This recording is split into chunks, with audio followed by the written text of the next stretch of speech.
Bonjour, nous recevons aujourd'hui dans le cadre du salon du livre d'histoire locale de Mirepoix Jean-Philippe Zanco, professeur au lycée de Mirande dans le Gers, docteur en droit et membre invité permanent de l'Académie de Marine, pour son ouvrage donc sur un amiral français mais gascon avant tout, et on va voir comment quelle a été sa trajectoire.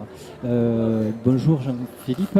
Bonjour. Quelle a été la principale motivation pour réaliser cet ouvrage sur ce personnage qui est somme toute assez méconnu mais qui a un parcours assez particulier?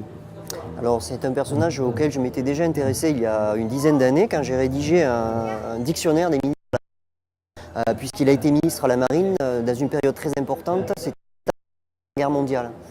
Et puis par la suite,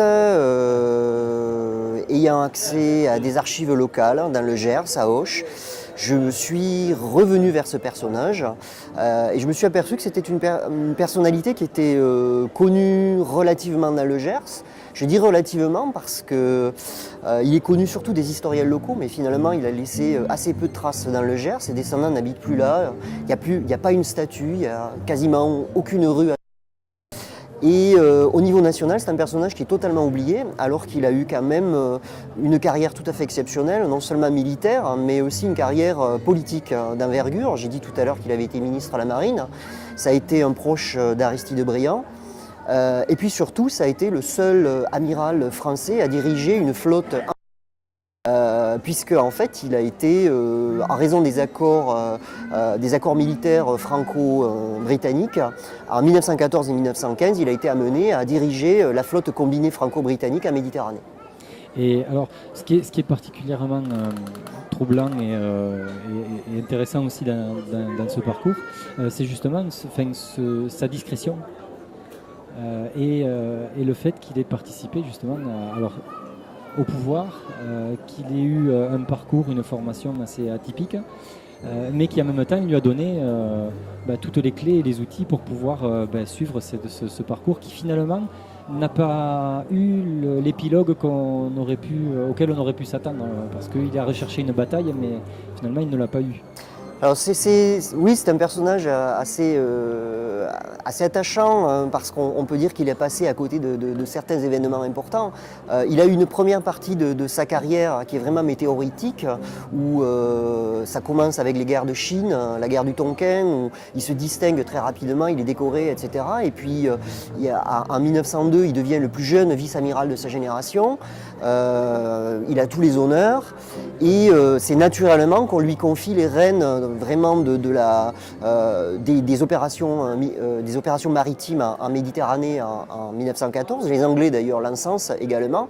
Et puis finalement, il fait partie comme beaucoup d'officiers de sa génération, il pense qu'il va y avoir une grande bataille contre l'Autriche et cette bataille ne viendra jamais et effectivement il en nourrira une sérieuse déception. Oui, qu'une déception. Autre chose, sur la forme de cette collection et de ce livre, est-ce que c'est un ouvrage, donc on l'a compris, qui se base sur des recherches historiques, sur une problématique, sur un questionnement assez précis et rigoureux, mais un mot pour le grand public, on a quand même un ouvrage qui a vocation justement de s'ouvrir sur le plus large public. Alors la collection 100 figures de Gascogne, des éditions Gascogne, est avant tout une collection historique destinée au grand public. Ce sont des historiens qui rédigent. Il y a, je cite par exemple dans d'autres volumes de la collection, il y a un d'Artagnan, qui à chaque fois les ouvrages sont basés sur des sources archivistiques en partie inédites, mais ce sont des ouvrages qui se veulent avant tout grand public, qui sont dans un format court, avec un cahier photo à la fin. Il n'y a pas de notes encombrantes de bas de page, et c'est un ouvrage qui se veut vraiment accessible à tous. En ce qui concerne Boué de la Peyrère, moi j'ai voulu restituer non seulement la biographie du personnage, mais surtout le tableau de toute une époque qui va de la guerre de 1870 à l'après-première guerre mondiale et voir à travers les yeux de ce personnage, un Gascon monté à Paris, tous les mouvements de cette époque-là, aussi bien politiques que technologiques.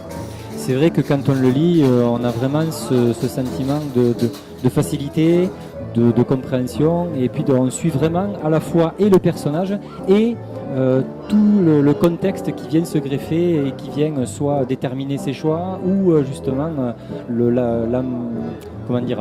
l'embarquer dans le flux de l'histoire.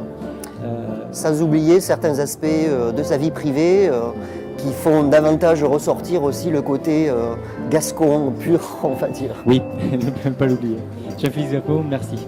Merci beaucoup.